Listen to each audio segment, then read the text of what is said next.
The Bible makes it clear that every human being is born into this world as a sinner. Romans 3:23 says, "For all have sinned and fall short of the glory of God." That sin makes us ceremonially unclean and unfit to enter into the presence of God. But here's the hope: the blood of Christ is what washes our sins away. 1 John 1:7 reminds us, the blood of Jesus, his Son, purifies us from all sin. 1 Peter 1:19 calls Jesus a lamb without blemish or defect. Hebrews chapter 9 contrasts the old methods of cleansing with the new covenant that came through Jesus Christ. Jesus came to earth to establish a new way of being made right with God. Hebrews 9:13-14 says, "The blood of goats and bulls and the ashes of a heifer sprinkled on those who are ceremonially unclean, sanctify them so that they are outwardly clean.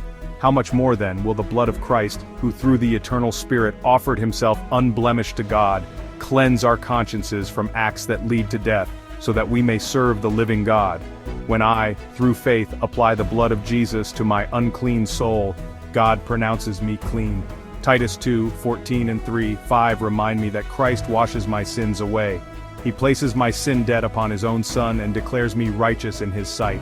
Colossians 2:14 and 2 Corinthians 5:21 show this powerful truth.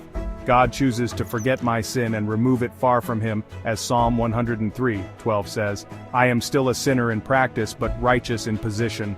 Like an adopted child who becomes a son the moment the judge declares it, I am made part of God's family immediately, even before I fully understand or deserve it. Over time I grow to know and love my Father, and I become in practice what I was already declared to be in position."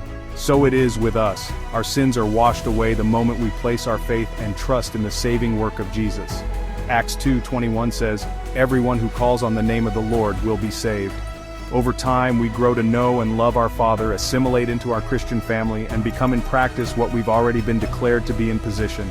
The joy of the Christian life is this: even though I am not perfect, I can live every moment with the confidence that my sins are washed away by the blood of Jesus, and I have been pronounced clean by the final judge.